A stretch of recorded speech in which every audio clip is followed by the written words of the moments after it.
I always see Bradford as kind of a test arena for super premium materials. Things like MagnaCut, 3V, M390.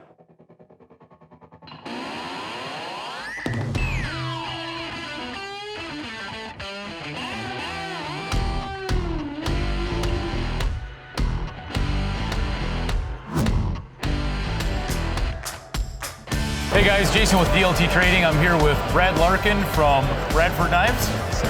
Tell me a little bit about how you got into knife making and kind of that progression. I know you're into some other things that are kind of related to knives, right? Yeah, that's a great question. So probably starts out like most of the stories, I get knives for Christmas from my parents and stuff like that.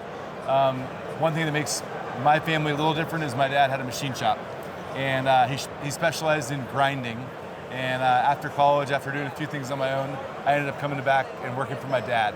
And so seeing the grinding firsthand, seeing what we did, and particularly what we were doing in the knife industry and growing, led me to kind of have some my own ideas about knives and about what I thought was a functional knife.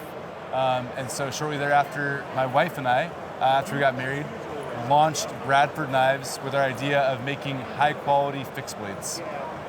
You guys you've achieved that. You guys make really good fixed blades, I think. Thanks. They're at a really good price point, premium steels, so you get a lot of bang for your buck, I think. Talk about some of the steels that you use and maybe some of the things that make Bradford Knives a little bit different from the competition. Yeah, so as seeing, kind of where we are in the industry and what still my job is of grinding blades, we see a lot of different steels. And I always see Bradford as kind of a test arena for super premium materials. Things like MagnaCut, 3V, M390, grinding. Crewwear, you've done some Crewwear exclusives with us? Yes, absolutely. Grinding the steel gives us a really good indication of how that steel is going to perform. Sure. So I've seen a variety of steel come through the shop over the years. So I'm guessing the steel that you swear at is a good steel to make a knife out of, right? You're like, man, is this tough to grind. I bet this would be a good steel. Yes. As a general rule of thumb, the more difficult it is to grind, the better performer it's going to be in the field. Right, on a teeter-totter. Yeah. Because it's one of the things that make me kind of chuckle is we'll get customers that say, I want a knife that holds an edge a really long time and it's really easy to sharpen. Yeah. Well, those things are kind of like this. It's a dichotomy. It doesn't exactly work. It's a paradox. Right. But so in a fixed blade format, what I think of as Bradford is let's put a super premium material with not a lot of frills, not a lot of games. We're just going to deliver a functional, usable product with a super premium material, good heat treat. So we use those steels, M390, MagnaCut, on the front edge of that. Micartas and G10, we really like those scales. We get a little creative sometimes, but we really like sticking to the basics. That's what we do. Very good price points too. I think what you guys sell knives at, for what you get for handle material, for what you get for blade steel, a great sheath also included. Yep. They're a tremendous value. Thanks. Yeah, they really are. Yeah, the leather sheaths are awesome. And the other thing is that I think what makes us a lot different is the sharpness of our knives. Yep. The goal of any of our knives out of the box is it's going to pop hair. If it's not popping hair, we're kind of missing the mark. So we want to deliver a functional, simple product, nice leather sheath, high quality, good bang for the buck, but it's got to be shaving sharp. So like the Guardian series, that would be your kind of your flagship, right? Yeah. That series of knives. But you also make some really nice kitchen cutlery. Yes, we love the kitchen stuff. And it is awesome. Your paring knives and your chef's knives, and now your fillet knives. Yep. All of which we stock at DLT. Awesome. Proud to offer. Thank you. As well as you have a pretty cool necker too, right? Yeah, the necker I'm pretty proud of. That's a longer story, but the necker, we may not have a lot of stock left on that. So if you do see a necker, if you've been on the fence, don't wait much longer. Grab it now because it's not going to be around. That steel was an overrun of a very large stock, which allowed us to make the necker at that price point. I didn't know that was the genesis of it. I just thought that, wow, this is a genius idea. Take really thick stock and it feels like a handle. But okay, well, lemons and lemonade. Yeah, it derived from Bowler having this problem of excess material on hand. Gotcha. And a super thick stock. So I actually designed the necker around that thick stock and being able to get that material at a really good value and being able to deliver that as a final product. And we're out of the material.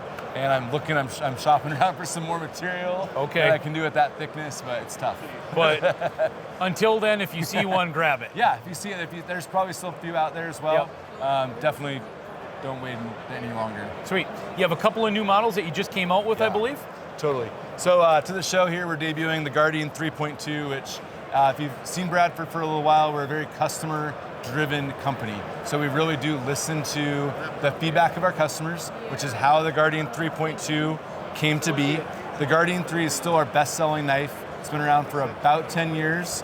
And it's a knife, it's a very subcompact frame, fits into a really sweet leather sheath, integrated belt loop on the back, so you can wear it right on your waistband. The Guardian 3.2, the .2 is actually indicating the choil guard just forward of the choil here. Right before the cutting edge, the 3.2 is integrating the guard. So for people who have held the Guardian 3 and said, ooh, that gets my index finger a little too close to that edge, the Guardian 3.2 is your answer. This is going to still be a very subcompact frame, coming in at just over 7 inches. Still takes the original sheath that everybody really seems to like, and it can fit right on the waist. So that's debuting here at the show.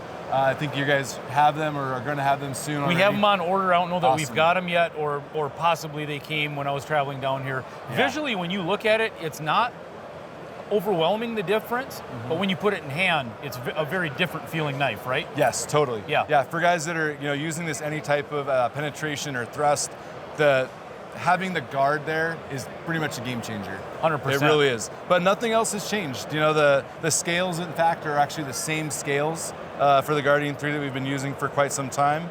The sheath's the same, as we mentioned. The grinds are going to be very similar. We have a saber grind, full height grind, some different options, false edge for those people that like that. Nice. So and the leather sheath, integrated plastic liner inside there. It's a taco fold liner, so the tip of the knife can really catch that liner going in. And the retention spot, to be honest, the retention spot on this is actually changed quite a bit because that guard is now going to be the retention in the leather. Whereas before, we were trying to get the leather to retain around the scales themselves. So increased retention in the sheath is another big plus of the Guardian 3.2. Nice. Yeah. Very nice. The other knife that we brought here to the show and debuted it is the Guardian 4.2. So in line with the same theme, this was something really that Nicole wanted to see, was the addition of the choil guard on the 4.2. So the Guardian 4, again, is our big popular outdoor hike camp knife, taking the vertical leather sheath right there, if that makes sense. The .2 adding the guard. So a number of people have picked this up and been like, this is what I was waiting for. Right. The guard on the 4.2 does allow you to move a little more forward on the canvas micarta in this case, and allows it really to soak into your palm even deeper than maybe it was even before. You got a really nice jimping here on the top, so you get good control. And I really envision these knives as kind of a pinch grip between the index finger and your thumb ramp. So you get really good control over it. Goes right here in the sheath, and it can wear vertically right on your belt. So that's the 4.2 released here at the Blade Show, and I'm sure you guys have these coming as well. Absolutely. And, we'll get these to you as soon as we can. Absolutely. Yeah. So, great value for the money, premium materials, U.S. made, family-run business, and as a bonus, I think, some of the nicest people in the industry. Oh, yeah, absolutely. In fact, last year when we visited with you and Nicole, Tara, who's the boss, instructed me that I need to spend more money with you guys. She's like, those guys are so nice, we need to spend more money with them. So we've tried to. You guys are great people. You make a great product. I invite you guys to check out Bradford Knives, and specifically the 3.2 and 4.2. Right on. Thanks a lot, Thanks so Jason. much. Really appreciate the time. Thank you. Thank you. You're welcome.